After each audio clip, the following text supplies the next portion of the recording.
All right, we're live, everyone. Welcome to this week's edition of Fights Unwrapped. To the right of me is my co-host, Mr. Alec Carr. Now, Alec Carr, we do this every single time, so if you wanted to plug anything in right now, this is the time to do so. Yeah, as always, guys, you can follow me at AlecTDCar. Got lots of content coming out of there. A lot of my personal opinions, crazy stuff, off the wall stuff. We just did an awesome mock draft that I took part of with part of the Unwrap Sports Network. So you Yeah, guys can always follow me at. I always do this wrong. There we go. yeah, Right here, AlecTDCar. You can also follow Fourth and 26 Sports. Got all kinds of Philadelphia content. Drafts coming up. There's retweeting headlines, retweeting trade rumors because Howie Roseman's always making some off the wall leaks that drives us Philadelphia fans crazy. Also some fight stuff coming out of there, some nationwide sports stuff, not just Philadelphia. And then, as always, as mentioned before, too, Unwrap Sports. Give them a follow. Give us a follow at Unwrap Sports. We are part of that network, obviously. Like I said, we had that crazy. It's like Monica, I can't remember. It was like 3.5 hours long. I yeah. had the last pick of the draft, so I had to hang in there. And I traded for the last pick of the draft, so I hung in there the entire time. Damn. It was a blast, though. It was lots of fun, moving around, pretty realistic too. So please follow Unwrap Sports Network. Look us up online too. All kinds of great content all over the nation with that. Awesome. Thank you, Alec Carr. So before we go into our headlines, we have multiple headlines to cover this week. Well, we're gonna talk about our sponsors real quick. So I can't wait till Carlos Conor comes back in the octagon, but he's a huge proponent of ourattempt.com. So if anyone has any aches and pains, recovery from any injuries, you can use ourattempt-usn, our promo code, to get 10% off your entire order as well. Even though this card isn't the most exciting card, I'm looking forward to some of these fights, so I'll be betting on them. You best believe I betted on the UFC 261 fights. You know what I'm saying? So and we use the promo code USN100 on mybookie.ag. Get 100% sign up bonus. That's right, double your deposit up to $1,000, people, if you have that lying around. Okay, so you can use that. So we're gonna talk about our headlines. The first one, which we were just mentioning briefly right before the stream started, which is Conor McGregor calls out Kamar Usman. Now, Kamar Usman just came off a really great victory, a really great KO against Masvidal, which I watched like 20 times in a row just because I can't believe Masvidal got knocked out for the first time and in his home crowd and with his friends and family watching. So what do you think about the call out? Because I know, Alec Carr, you're kind of a Conor McGregor fan, so this is no surprise to you, right? That Conor McGregor decides to call out Kamar Usman after that fight. Yeah, absolutely not. Especially since the way Usman got the knockout is a patented Conor move. I know it's a good boxing move. It's an MMA move that's been around forever. But it's the move that Conor's perfected. You knock the one hand out of the way, you come over. Um, and that's what really started the call out was because Conor said, "Oh, I see you're stealing moves from your father or whatever kind of nonsense." Conor was trying to talk, and Usman came back, and Conor called him out, said, "Let's fight then." Um, it's not a weird call out. No, it's It's not. a fight that Yeah. yeah, it's a fight that will probably never happen. I don't think it's a fight that Conor actually wants to happen. I mean, Usman is absolutely dominant. He's right now, in my opinion, pound for pound, the greatest fighter in the entire UFC. Sorry, Jon Jones included. I just haven't seen Jon Jones recently enough. I can't put him above Usman because of the things Usman's doing. Um, 14 fight Conor, streak, man. 14 fight win streak as well. You gotta yeah, remember that. So exactly, and now he's shown that it's shown his that he does have knockout power again. That I'm not just going to clinch you up and ride you on the cage or put you down on the ground and ride on top of you. I'm going to knock you out too because I got hands. Um, there you go. I think personally, I think Conor needs to make his way back up to 170. I think it's a good decision for him, for his health, for his safety, for pretty much everything. Because I know that, and we were talking about this earlier. The weight cut's not hard for him. It's not a hard weight cut. In Yeah. fact, getting up to 170 is probably difficult for him, but he looks more comfortable when he fights at 170. He Yeah. doesn't have to worry about a weight cut. And this is a guy that is making money hand over fist right now. He just inked a $600 million deal selling his Proper 12 Irish whiskey, which he's also getting paid to still be the spokesman for. So this guy, I mean, he doesn't care. He doesn't care about cutting down to 155. Me and Dustin have gone back and forth on this too, and for our viewers, Dustin joins in sometimes.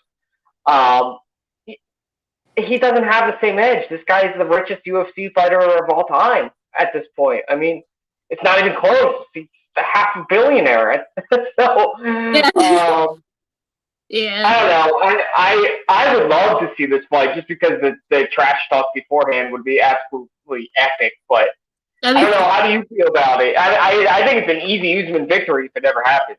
Oh no, for sure. I think it's an Usman victory. I mean, just seeing that he has knockout power, and then he's still improving. Like his striking is still improving. He's a great wrestler. I'm sure he would just like try to wrestle Conor all the time. He wouldn't try to strike with him, and he would be dominant in that way. Right now it's just like Usman looks better each and every single time he fights. And Conor, I just want to see the old Conor come back, and I haven't seen him even during the Dustin Poirier fight. We didn't see that old Conor back, and I want to see that old Conor back, and that's the reason why this fight, to me, it would be like for Conor, it's a payday. Kamar Usman is, a lot of people, including you, saying pound for pound best fighter right now. He's hot right now. He's coming off a victory off of Masvidal. He's coming off a victory off of Gilbert Burns and Lord what has you. But the fight I really want against Usman is the one with Wonderboy Thompson against Usman. Both of us think, just because the stylistically wise would be a problem for Usman, but I don't know. I'm not too excited about the call out. I mean, it's just like very Conor-esque to do that, and if it happens, it happens. I wouldn't be surprised if it does, just because it's Conor, and Dana gives Conor usually what he wants, and we'll see about that. But I think he should work his way up to 170, like you just said, and just stop fighting at lightweight. Like, you don't really need that in your life. You're already, like you said, the richest UFC fighter or MMA fighter there is right now, and that's pretty much what I think of it. So we'll move on to the next headline, which is really devastating because I was looking forward to this fight like so fucking bad. I'm sorry for the language, people, but I was looking forward to seeing TJ Dillashaw come back, and obviously the fight with Corey Sandhagen was one that I was looking forward to this summer, but unfortunately it has been scratched because TJ got a scratch. Did you see the picture? It's pretty gruesome. It's like a really bad cut on his right eyebrow. And he got that from training. And so that's why this fight is no longer with us anymore. And they're going to search for a new opponent for Corey Sandhagen. A lot of people are saying Jan versus Corey Sandhagen. I'm like, no, man, I want Jan versus, what's his name? His name escapes me right now. Because Aljo? There you go, Aljo. I was like, why did that name escape me? I just want that rematch because that's the rematch that should happen, but Yeah, Jan shouldn't take any other fight right now. He shouldn't. Just business-wise, it would be stupid. Get in there with a guy that's as dangerous as Sandhagen. It would just be a dumb business decision for him because he deserves the title shot. We've all seen the scary power Sandhagen possesses at that weight because of his length. It would just be dumb. He could get caught and it could end his career. Yeah, exactly, for sure. Can I say something we might get a little bit of flack for on this? Okay, sure. This smells fishy to me. I know the cut's real. I saw the pictures. I'm not trying to say he's faking an injury. Okay. So it's either who the fuck are you training with? Like, who are you training with where you guys that kind of gatch?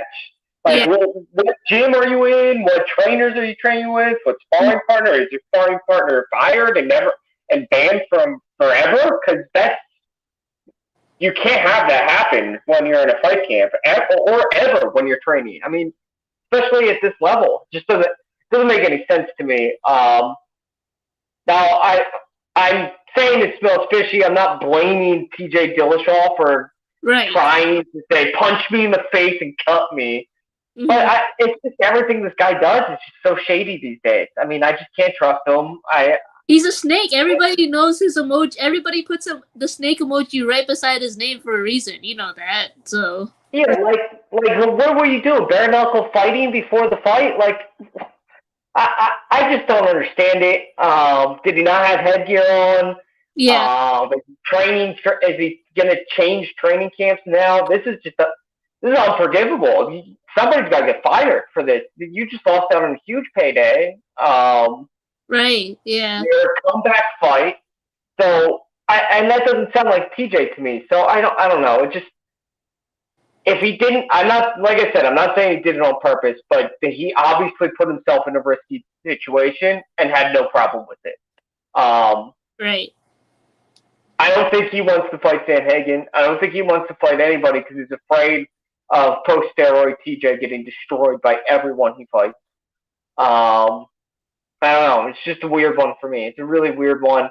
I don't like it. I can't wait to see who's going to replace him for Sanhagen, because this guy's in line for a title. He could easily not take a fight until he gets his title shot. But this is a tough guy in Corey Sanhagen, and he's going to be willing to take a fight on short notice. So yeah, I was gonna say for you, like, do you think that TJ is running away from this? And then the answer is yes, and I believe so too. Just because I'm not a big TJ fan, I've never been really a big TJ fan. I've respected his career before the EPO stuff started, but I think that he's outright scared, like you said, and I think Corey Sanhagen, I think he should wait it out because he deserves the title match. He's next in line for the title, in my opinion. So, of course, like I bet you he's the type of guy that he says, like, if you want to put someone in front of me, then sure, I'll fight him. But at the same time,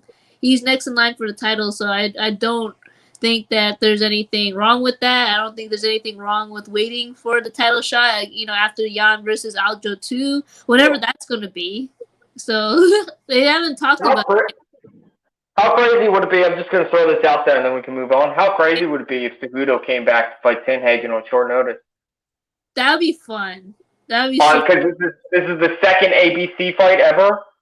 Oh, yeah. Man, it would blow up. The viewership would go crazy. Oh, for sure. I mean, like, Cejudo said he's coming back. Or at least the rumor is saying he's coming back. So the question is when, and the question is how. Because I say how because he can obviously come back and do flyweight as well as he can do bantamweight, right? So or he can do a little bit of both. So then that's the question. I bet you I think he's gunning for flyweight. I don't know why. My instinct is telling me that he's waiting for the flyweight division just because of the whole. Right? I think so too with it, yeah, because I think that makes most sense for Cejudo. I think he also would never come back for anything but a title fight. So I don't think it's actually going to happen, but man, that would be nuts if, like, after the fights on Saturday night, Dana White just drops that in, like, oh, by the way, Cejudo's coming back to fight Sanhagen. That'd be sick. That'd be fight that we would love to analyze. That's for sure. So. MMA Twitter would explode. Literally just explode. MMA Twitter would explode. Oh my gosh, that's for sure. So I bet you he would say that. Okay, I can only see that after the flyweight fight. After the Davidson Figueiredo Moreno 2 fight, I can only see that happening during that time. So we'll move on to the next headline, which is really disappointing because we got Israel Adesanya versus Martin Vettori. That is not the fight to make, people. I'm so sorry. We disagree on that whatsoever. But let's go. We were talking about this right before the stream. We were talking about how Robert Whittaker was offered a fight against Israel Adesanya, but it would be in 2 months, which is obviously UFC 262. Or 263, sorry. And that's just not enough time for the Australian to go back to his family and obviously have a 2-week training camp. That would be, obviously that's the reason why he turned it down. So, but that's too bad. I'm not too excited about this fight. I mean, Israel Adesanya, in my opinion, is just gonna maul him. So that's just what I think. What do you think, Alikar? What do you think about this matchup? You know this pisses me off. Yeah, I know. It's stupid. It's stupid. Betsy is fighting incredible right now. He really, really is. I'm not going to try to take that away from him. But he doesn't deserve a title fight yet. I mean, he hasn't beaten Whitaker. Why wouldn't Betsy fight Whitaker first? Or Costa? When was the last time Costa fought? I was too busy drinking wine. That's right. 1 month flu. That's right. But I just, Adrian's got to stand back and use his length and just pick him apart and just absolutely deny all of his takedowns and just pick apart and sit back and lean back and kind of punch by leaning back. It's a dumb fight. It's an absolute easy victory for Izzy. Man, this Whitaker article is crazy. If you guys haven't seen this, first Whitaker was asked about why he wasn't fighting Izzy next, and he was asked about why he didn't get his rematch, and he said he got offered it. About 15 minutes after his last fight, he was offered a rematch against Izzy in 2 months. COVID, for those who don't know, COVID protocols in Australia is pretty much you got to quarantine for a month when you come back internationally. So he quarantined for a month. Now he's already shorted fight camp. Then we all know he's a huge family guy, so he's gonna want to go see his family. And then now we're talking about a 3-week fight camp for one of the greatest fighters in UFC. On his way to be one of the greatest fighters in UFC history. Of course he took it down. But he turned it down. It was an obvious choice for him. It's sad that the UFC and Dana White and the matchmakers keep trying to do this to this guy. I mean, he's being forced to act like an asshole when he's Mr. UFC nice guy. And he thinks he personally said in the interview that he thinks it's Izzy. And this is Izzy not wanting to fight him. He wants to fight him on short notice. He wants to fight Whitaker when Whitaker's hurt. Because after the Jan fight, I would think Izzy is terrified. I think he knows he can beat Whitaker, but I think the one guy that scares him in this division is Whitaker. Yeah, for sure. Because Whitaker can drag him down like Jan did. He can drag him down, put him in deep waters. Whitaker, the Reaper, can destroy him like Kelvin Gastelum did and get in and get out. So I tend to agree with him. I really do. I don't think Izzy's running per se. I wouldn't say that, but he's trying to get the fight on his terms for sure. Yeah, for sure. I agree with you. I think that what's called like you said, anyone that Izzy is terrified in that division, it should be Whitaker.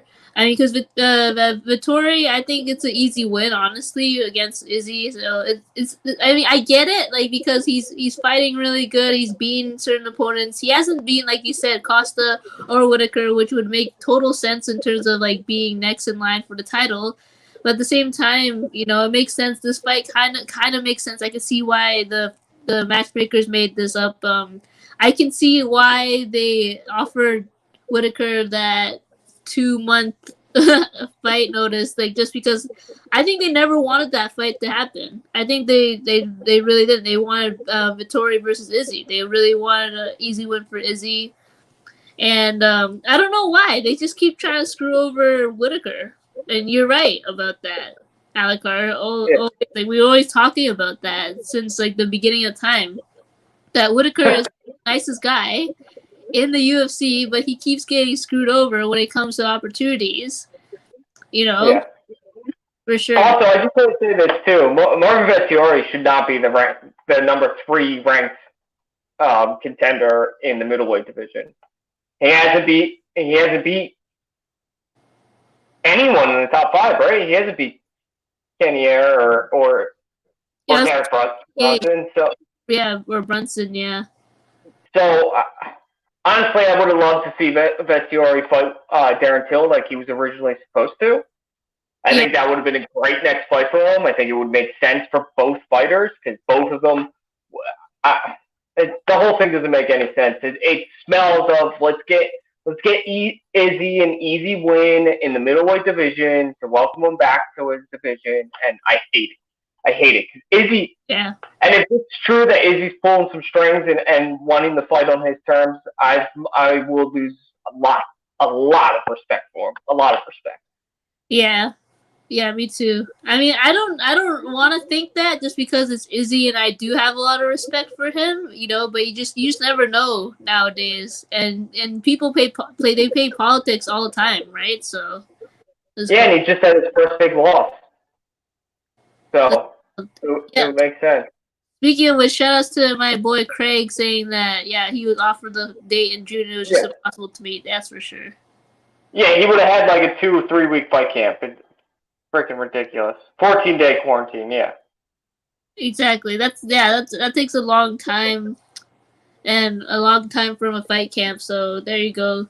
So we'll talk about our next headline, which is our last headline for today, and then we'll go into our fights for UFC Vegas 25. So this is a really touchy subject for our Fights Unwrapped chat because Alec Carr and Dustin Hunt, they always go back and forth when they talk about fighter pay.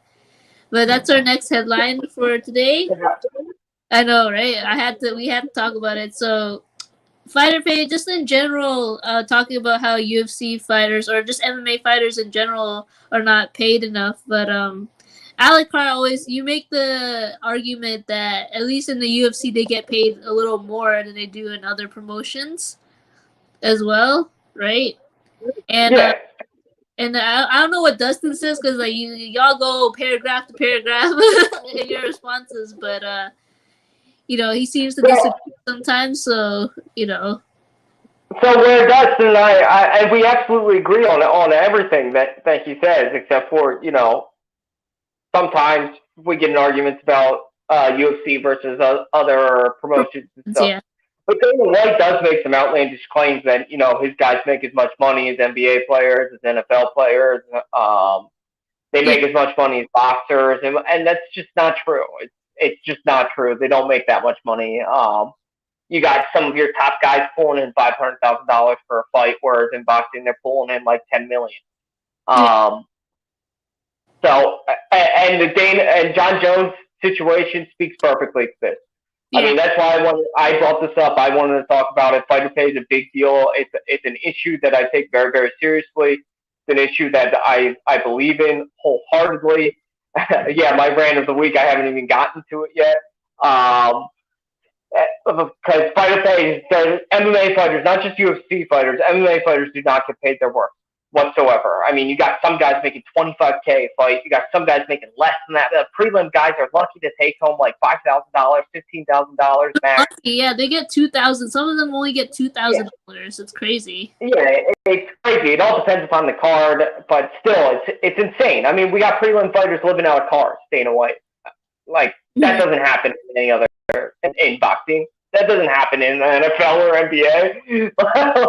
Yeah, That just doesn't happen. You're supposed to be the trendsetter in the sport. Pay your guys.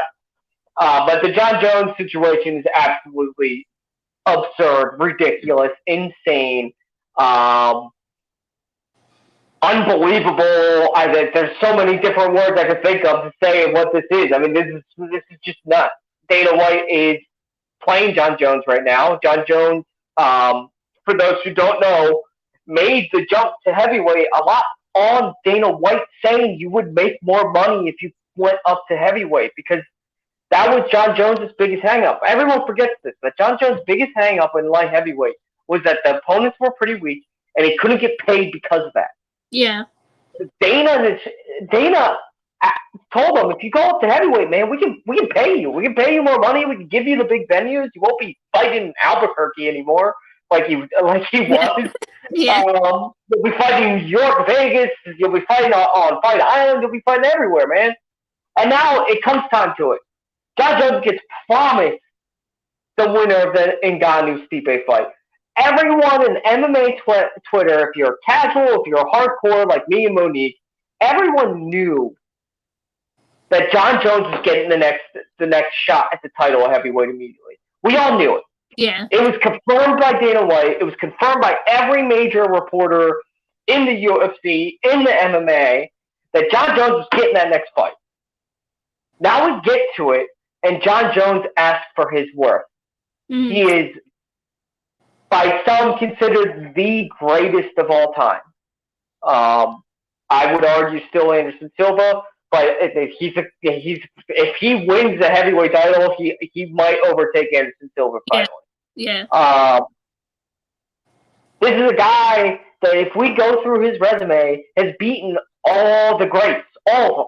All the other greatest of all time, Jon Jones has beaten them. Yeah. Jon Jones has never gotten paid his share. He's always been jerked around by Dana White and the UFC. Part of that is his fault because, the drug test, the steroids, the insanity, the fleeing from an accident, the getting caught smoking weed, getting caught doing cocaine. Yeah. Some of it is his fault. Some of it is. So for the people who say he's got to get his act right before he gets paid, you're partially right. Where you're wrong is if you believe that you are wrong, because Jon Jones versus Francis Ngannou will be the biggest fight of the year, one of the top 5 biggest fights of all time. It absolutely deserves him getting paid $15-30 million because he is a showstopper. He is your top billed guy. He is a marketable man. This is a guy that, some of the greatest shit talk ever between him and DC. Some of the greatest moments in UFC history. The funniest moment in UFC history, where he told Daniel that he was going to kill him. Yeah. And you're going to jerk him around and put out lies that he's asking for more money than he's actually asking for. Right. I'm sorry. I believe Jon Jones. I believe him. When he says he didn't ask for $30 million, I know Jon Jones is not the most trustworthy guy. I know that this is not, you can't really take Jon Jones's word. I agree, by the way. I think he does win. But a lot of people think Jon Jones, you can't trust him, that he probably did ask for $30 million. I don't think it's true. I don't think he did. I think Dana White doesn't want this fight to happen. He's so tied up in the Izzy versus Jones fight. He still wants that to happen because he thinks that even though Izzy just lost, he still thinks that would be the greatest payday the UFC's ever seen, which it would not be. Versus Ngannou versus Jon Jones, the biggest heavyweight fight of all time. That's what we're talking about here. We're not talking about Jon Jones versus Dominic Reyes 2. Oh my God! Don't talk about that. You know what I mean? If that's what we were talking about, I would say yes. Pay him minimal. Pay him what you can get away with because that fight doesn't matter. Francis Ngannou and Jon Jones both deserve to get huge paydays from this fight. And the fact that Dana White is taking away his promise, his word, is bullshit. It's awful. Honestly, when he does stuff like this, it makes me go, I don't even want to watch anymore. Right. This is ridiculous. This is now in 2021. We have 2 or 3 separate occasions where you are actively working against the fighter to get a fight. And it doesn't make any sense. Robert Whittaker being the other one, Jon Jones now, and the Jan rematch is jerking Jan around on the rematch against Aljo. So that's 3 guys. That's 3 guys right there where you are actively working against them to get a high-paying fight because you don't want to pay them. Yeah. That's what it is. Dana doesn't want to pay him. He doesn't want to pay him. Of course, yeah. Total sense. And to end my rant, that's why they need a fighters union. The UFC needs a fighters union so that they can get involved and tell Dana that he's got to pay our guys or we're not fighting for you. We can easily, if they have a fighters union, they get organized, they can easily say we're going to take all of our guys to Bellator. You know the problem with that, the only problem with the fighters union is that you need someone like a Conor McGregor or someone that's high paying already to say that, but because they're so high paying already, they won't say anything. They won't join forces and say anything just because they're already getting their fair share. And that's the only problem with that with the whole fighters unions. The people that are getting paid already, they're not gonna say anything about that. They're not gonna speak up, and but those are the only fighters that Dana will listen to. You know, so.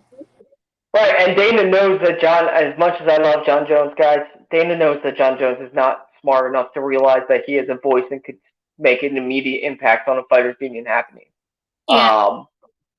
Because he really could. He really, really could. Jon Jones is the second or the greatest of all time in MMA history. Yeah. This is just really sad. It pisses me off. I hate it. To take it to an extreme, and this is honestly how I feel. I feel betrayed by a sport that I love, and that never feels good because we were promised a super fight that we may never get now. Yeah, that's really sad. I agree. I was looking forward to that fight, and hopefully, I don't know, because they're really, Dana's really doubling down on what's called Derek Lewis versus Francis Ngannou, which is, I don't know. It's just like a roll your eyes kind of moment right there, just because it's not a super fight. It's not the fight that he promised to make for us. It's not even a good fight. It's not even It's not even a good fight, you know. And how are you supposed to keep the heavyweight division alive with fights like this, right? So there you go. No one's asking you to give somebody $100 million payday like Conor got for fighting Floyd. No one's asking you to do that. But to pay Jon Jones $15-20 million when you just are coming off the most successful year you've ever had, going into projecting out to be an even more successful year, you're making billions of dollars and you're the UFC. You can't pay Jon Jones $15-20 million. Your best fighter in the entire world. You can't pay that much. Stupid. It's stupid. It really is. Yeah. So there you go. That's Alex rant of the week and our last UFC headline for this week. So we're gonna move on to talking about the UFC Vegas 25 fight preview. So obviously I didn't get my laptop to work, but that's okay. We'll go ahead and just do it old school. So the first fight we're gonna talk about is the women's flyweight fight against Poliana Botelho versus Luana Carolina. So usually I don't really know these two fighters too well. I know Poliana a little bit better. And let's just say they both have lost to fighters that they should have. Like Luana, I think she lost to Ariane Lipsky versus Vietnam Bar. And Poliana, I think she lost to a couple of fighters. Let's see which one's the last one that she lost to? She lost to Robertson. Yeah, Robertson. Probably the fact that she lost unanimous decision. So and Cynthia Calvillo, she lost as well to Cynthia Calvillo, but that was back in 2018 when Cynthia Calvillo was on the rise. So who do I think is going to win this fight? I still think Poliana Botelho is going to win this fight. I think she's overall just the better fighter, just more well-rounded. And what do you think, Alec? I know you probably don't know these fighters as well as I do as well, because I don't really know them. Usually I'm on top of the female fighters, but this time wasn't the case. So who do you think is going to win this fight? I actually might be. I might know more than you about this. Okay. There you go. Because I remember Luana Carolina from Dana White's Contender Series. Oh, yeah. Back in 2018, I remember watching that fight and her putting on pretty much a show and winning in a landslide unanimous decision. And then having, her first UFC debut in the Namajunas Andrade card in 2019, winning that fight as well. And then she went through a series, almost 2 full years of canceled fights. Yeah, I saw that. Which is just insane. I always feel bad for fighters whenever they go through that. Yeah. And I think the Wu fight being canceled, one of them was her fault, but I think the Lipsky fights were both Lipsky. They both got canceled because of Lipsky. If I remember that correctly, I could be wrong. But I think she's a really, really good fighter. I think she wins this fight. She's got good striking. Okay. And I think she wins this fight by unanimous decision as well. Okay. There you go. I think we're 1-1 right now. So let's see. Next fight we're gonna talk about is Merab Balishvili is back, and he's gonna be facing against Cody Stamen and Merab. That's all I have to say right now because no offense to Cody Stamen, but like you're just like an okay fighter, and like Merab is a monster, and he's just going to take you down, and you're gonna stay down, and that's gonna be the fight. So, what do you think about this, Alikar? You probably agree with me, right? Yeah, I agree with you 100%. This fight's going all 3 rounds in a unanimous decision, landslide victory for Balashvili. I mean, I love when UFC fighters or just a fighter's nickname in general fits perfectly who they are. Because Rob is a machine. Like he is. I was watching a video the other day of his last fight of them counting his takedowns. The guy's an absolute monster. He gets you on the ground whenever he wants to. It doesn't like it, and he's got a chin, so like it doesn't really matter if you hit him on his way in because you're going to the ground. And Cody has some ground game, but and I feel bad for Cody because he gets kind of he is kind of a mediocre fighter, but he gets kind of destroyed with the Jimmy Rivera fight. But that's Jimmy Rivera, like. It's a really good fighter. So I don't kill him for that, but this is just a bad matchup for him. Davashvili wins this fight pretty easily. It's not going to be an exciting fight to watch unless you're really into takedowns and ground game. Yeah. Which, us diehard fight fans are, but for most people, this might be boring. But it's the machine's going to come out victorious again, for sure. For sure. Rab. That's what I always say.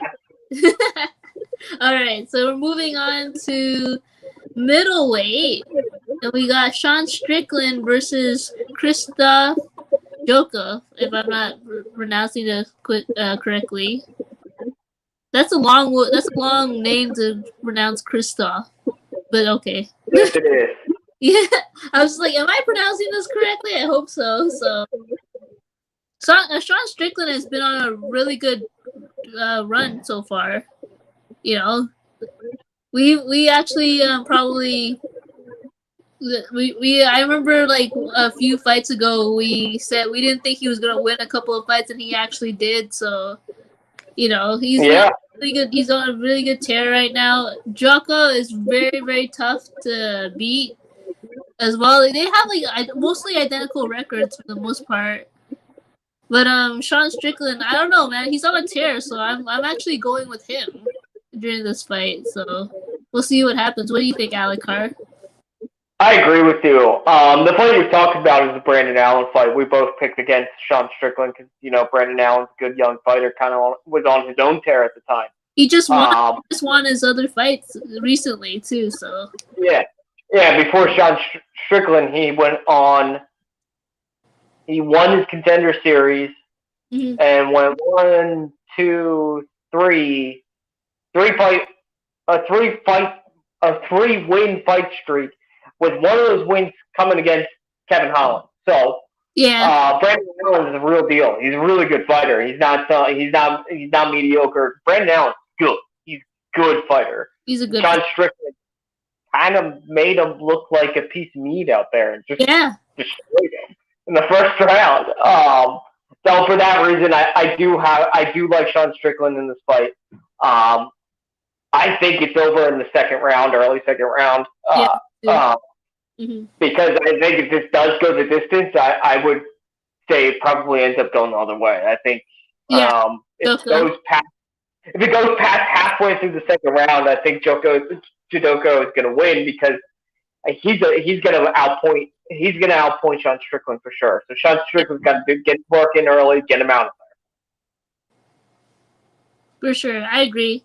So we definitely agree on that. That's a middleweight bout. So next fight is a light heavyweight bout against your boy Ion Kutaliba versus Dustin Jacoby. So he should win this fight. Kutaliba should win this fight. Okay, that's all I'm gonna say right now. He should. He said that I know you're doubting him since like the last few fights that he hasn't won against what's his name? Magomed. Yeah, of course it's one of those Magomeds, but right? Like, I know you're doubting him in this fight, but like, why the sudden doubt, Alucard? That was your boy. Come on. I love the Hulk, man. I love him. I can't wait to see him at weigh-ins and see what kind of crazy shit he does. He's a showman. He's definitely a showman. And I don't really count the Magomed fights against him because we all know Magomed's on the rise. If you had UFC stock, one of the guys I would, or if UFC fighters were stocks, one of the guys I'd tell you to buy stock in is Magomed because he is on the rise. He's a legit fighter. His body kicks are the most terrifying things I've ever seen in the UFC. I don't know how he rips those off so quickly, so powerfully at the same time. It's actually kind of insane. My problem with this fight is not Cutelaba at all. It's not the Hulk. I think, yes, absolutely. I think Cutelaba is a good fighter. I think he's really, really good. Dustin Jacoby, it's just I might be better at all the things Cutelaba does. Cutelaba is a striker. Yeah. He's a striker. Dustin Jacoby, we're talking about a guy that's won boxing bouts. He's won kickboxing bouts. He was a kickboxer for Glory, which is one of the best kickboxing promotions out there. I don't like it. I don't like it, Cutelaba in this fight at all. I think it's going to be a fun fight. I think it might be the most fun fight of the entire card. Somebody's going to sleep. I disagree. There's one fight that I think is going to be better than that that's coming up, but that's just my opinion. You're probably right. Because I forgot for a second because I got so excited about this fight that fight was coming up next. But this fight is going to be bombs thrown. It's going to be. I just think Cutelaba he's a striker, but he's more of a loopy striker where he's throwing loopy punches. He's not crisp. Whereas Dustin Jacoby is. Dustin Jacoby's not. He's throwing clean, crisp punches and kicks. Mm-hmm. Really good form. So and whenever two strikers go up against each other and one's like that, and the other one's kind of unorthodox and throwing looping punches, I'm going to pick the crisp guy because those are the guys that win. He's going to counterpunch him. I think this could end in the KO in the first round, to be honest with you. This reminds me of, do you remember, I don't know if you remember this fight, but it was pretty recent, Alexa Grasso versus Macy Barber. Of course I remember that. Very similar styles, like Macy Barber, very loopy kind of striking, and then you have Alexa Grasso, very pinpoint, very orthodox kind of striking, and then obviously her boxing is incredible, and she can counter you like very, very well. So that this whole matchup kind of reminds me of that. Very, very loopy. Yeah. Another thing about Jacoby is he hasn't lost in 4 years. Yeah. Now he didn't fight in 2018, so I mean that. Fair enough. That kind of counts against him, but still, he hasn't lost since 2017. Yeah. Good for him. Oh my gosh. So there you go. So we're choosing Dustin Jacoby in this fight because I didn't know who to choose honestly, just because I know Kutaliba's your guy. So we're gonna. Yeah, I do love him, but I don't like his chances in this fight, not at all. That's right. Okay, so speaking of which, because you said that you thought that this was going to be the most entertaining fight, but I disagree. I think that the next fight coming up in featherweight is the most entertaining fight. It's the co-main event. We have Giga Chikadze coming back and facing against our very beloved Cub Swanson. So Giga Chikadze he's just incredible. I mean, just like his style is very unorthodox. It's very up my alley. I like unorthodox fighters very much. Like, but he, the only problem I have with him is that sometimes he gasses out like really quickly. Like he'll in the first 2 rounds he'll use up a lot of his energy, and then you see a very slower Giga Chikadze. I can't pronounce his last name right now, but. The only problem with that is that Cub Swanson hasn't looked that great in a while. So let's go. See, I love Cub He's a Cub fan for life, but he's worried against Giga. That's the same. That's the same thing that for us. Like, we both love Cub Swanson.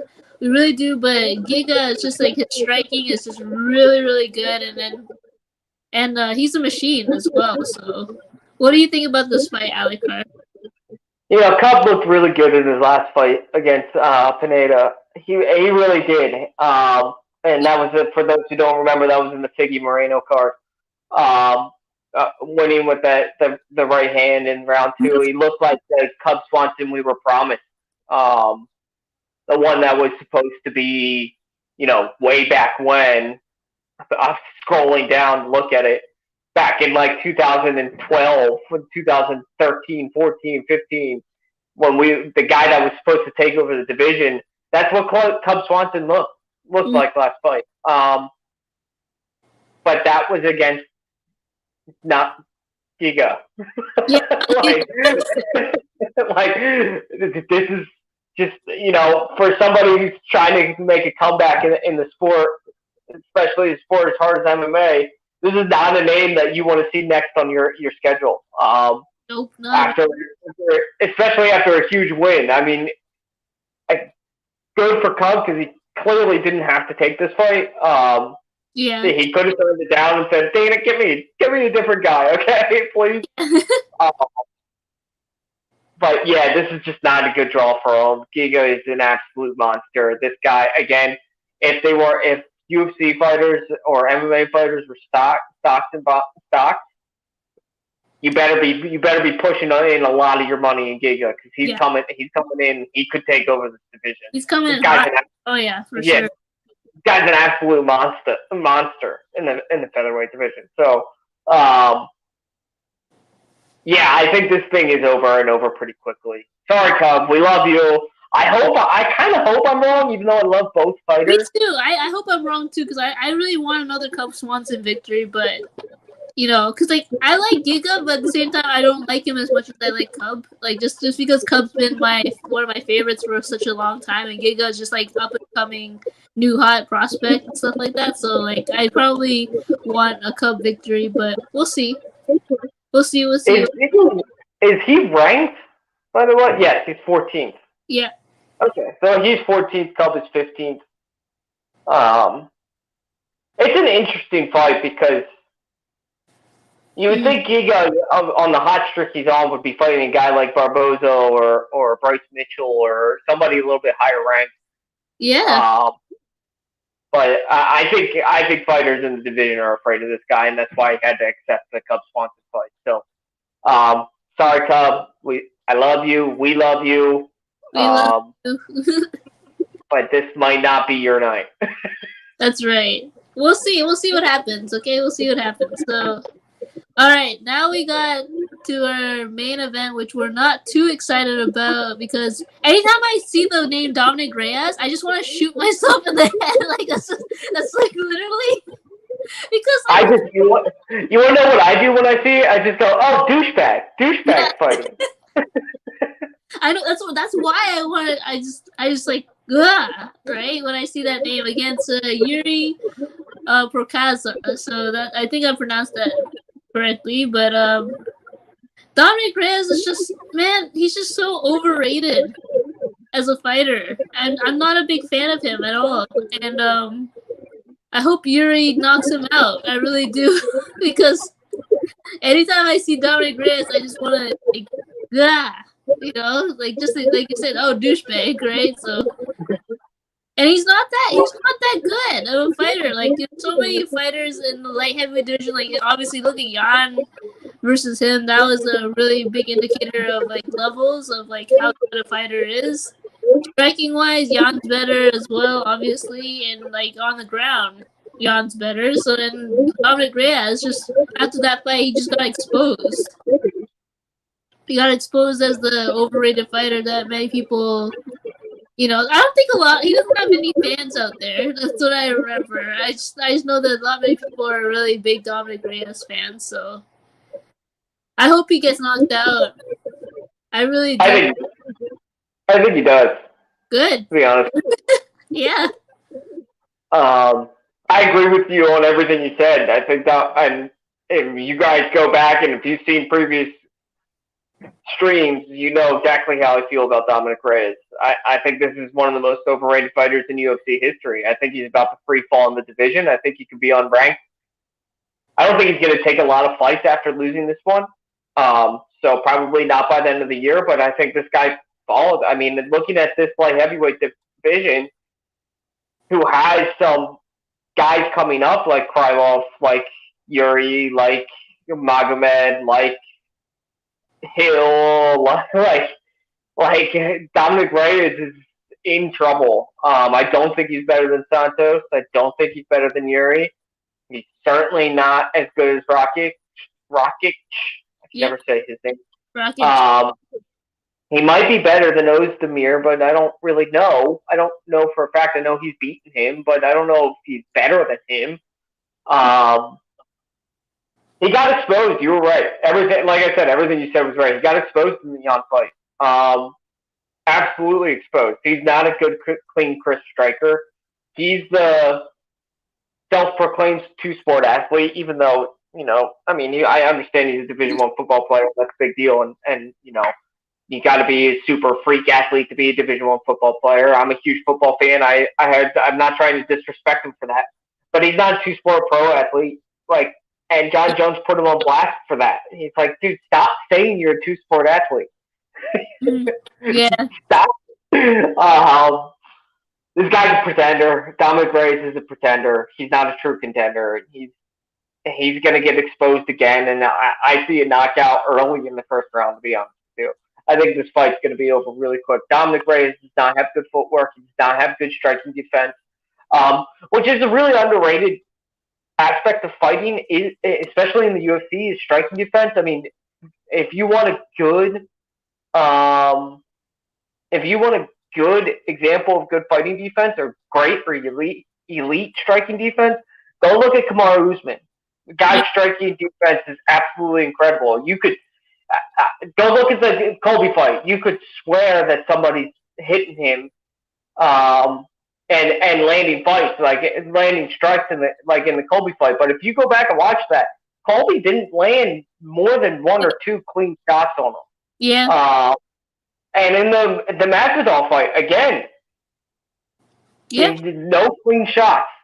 And Dominic Reyes doesn't have any of that. He keeps though he moves, he's not moving at the right time. He's not dipping and throwing a punch. He's just moving before he throws and stops. Yeah. Keeps that head on the line and throws a punch with his chin up. You fight a guy like Yuri, you're going to see that chin. Just like what happened with Young. He's going to see that chin out, and he's going to knock you out. So I think we're both going to get our wish. I think this fight ends early in the first round. Early. Yeah, I'm not too excited about this main event. And next week was supposed to be Corey Sandhagen versus TJ Dillashaw, but unfortunately that fight it's canceled. I heard rumors saying that Michelle Waterson versus Marina Rodriguez might be the new main event for that, which is scary. If I'm Michelle Waterson, I don't want to be in the octagon with Marina Rodriguez, because you remember what happened against Amanda Ribas. And that girl is a great striker, amazing, just like Conor. And Michelle Waterson hasn't been in the best position as of late. So if that's the rumor, then good luck to you, Michelle Waterson. That's for next week. For next week's fight card. So we'll see about. Yeah, and then we got 262. Then after that.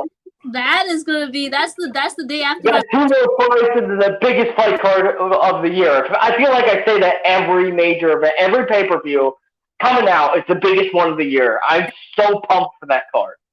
So pumped! It's the day after my birthday, so that's like literally a God's gift for me on my birthday. So I'm really, really excited about that. That's the Chandler Oliveira fight. So really, really excited about that. So this does it for this week of Fights on Wrap, people. Make sure to follow us next week. We don't know what the main card is going to look like, but hopefully it'll be a good one. And let's see. Let's go. Remember to follow Alec TD Carr, 4th and 26 Sports, Fights on Wrap Sports. Remember to follow us, and we will see you guys next week for next week's fight card. Bye, everyone. Happy fight week.